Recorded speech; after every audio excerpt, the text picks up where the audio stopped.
റൂഹ് തൊണ്ടക്കുഴിയിൽ എത്തിക്കഴിഞ്ഞാൽ പിന്നെ ഒരാളുടെ തൗബ സ്വീകരിക്കൂല. എത്ര വലിയ തെമ്മാടിയാണെങ്കിലും, എത്ര വലിയ ധിക്കാരിയാണെങ്കിലും, എത്ര വലിയ അഹങ്കാരിയാണെങ്കിലും, മലക്കുൽ മൗത്തിനെയും സംഘത്തെയും നേരിൽ കാണുന്ന സന്ദർഭത്തിൽ അവനെല്ലാം മനസ്സിലാകും, എല്ലാം തിരിച്ചറിയും. അവൻ ആ ഹക്ക് സ്വീകരിക്കാൻ അവൻ മുന്നോട്ട് വരും.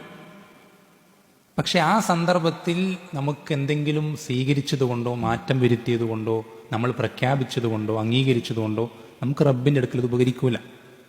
എന്തെങ്കിലും ചെയ്യണമെങ്കിൽ ഇപ്പം ചെയ്യണം. ഈ ഒരു ബോധ്യം നമുക്ക് എന്ന് വെച്ചാൽ ഈ ഒരു ജീവിതം, ഈ നമുക്കുള്ള ഈ കിട്ടിയ ദുനിയാവ്, ഇതൊരു ഗോൾഡൻ ചാൻസ് ആണ്. നമുക്ക് ഈ ഒരു അവസരം കഴിഞ്ഞാൽ പിന്നൊരു അവസരം ഇല്ല. ഈ ഒരു യാഥാർത്ഥ്യ ബോധ്യം നമ്മുടെ ഹൃദയത്തിൽ എപ്പോഴും വേണം. ഇതെന്ത് പറയുന്നത് വെച്ചാൽ, നമ്മളുടെ സമയം, ഈ സമയത്തിനേക്കാൾ നമ്മുടെ കയ്യിൽ വിലപ്പെട്ട മറ്റൊന്നുമില്ല. നമുക്ക് എന്തുപോലെ തിരിച്ചു കിട്ടും.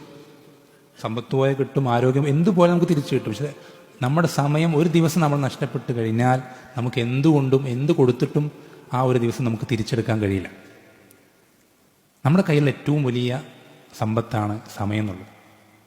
ഈ സമയം നമ്മൾ ഒരിക്കലും അതിൻ്റെ പ്രാധാന്യം നമ്മൾക്ക് കൊടുക്കാൻ സാധിക്കണം.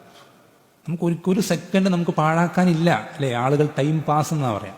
എങ്ങനെയെങ്കിലും സമയം തള്ളി നീക്കാൻ എന്തെങ്കിലുമൊക്കെ കാര്യത്തിൽ ഏർപ്പെടുകയാണ്. ഒന്ന് കഴിഞ്ഞാൽ മറ്റൊന്നിലേക്ക്, സിനിമ, ഗെയിം, ഇങ്ങനെ ഓരോന്ന് മാറി മാറി മാറി ഓരോ കാര്യങ്ങളിൽ ഏർപ്പെട്ട് എങ്ങനെയെങ്കിലും അവൻ്റെ സമയത്ത് അങ്ങോട്ട് പാഴാക്കി കളയാം.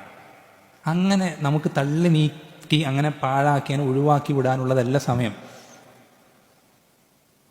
നമുക്ക് ഓരോ സെക്കൻഡും നമുക്ക് ആഖിറത്തിലേക്ക് പരമാവധി എങ്ങനെ ഉപയോഗപ്പെടുത്താൻ പറ്റുമോ, മാക്സിമം എങ്ങനെ യൂട്ടിലൈസ് ചെയ്യാൻ പറ്റുമോ, ഈ ഒരു സമയം കൊണ്ട് എങ്ങനെ കൂടുതൽ പ്രതിഫലം കരസ്ഥമാക്കാൻ പറ്റുമോ അങ്ങനെ അതിനുവേണ്ടി പരിശ്രമിക്കണം. അതെന്താണെന്ന് അന്വേഷിക്കണം. അതിനുവേണ്ടി ആ ഒരു മാർഗത്തിൽ പ്രവേശിക്കുകയും അതിൽ നമ്മളെ കൊണ്ടാകുന്ന രൂപത്തിൽ പരിശ്രമിക്കുകയും ചെയ്യുക. ഇങ്ങനെയാണ് നമ്മൾ ശ്രദ്ധിക്കേണ്ടത്. നമുക്ക് ഈ ദുനിയാവിൻ്റെ യാഥാർത്ഥ്യം തിരിച്ചറിയുന്നവരാകണം. ഈ സമയത്തിൻ്റെ വില നമുക്ക് കൃത്യമായി ബോധ്യമാണ്.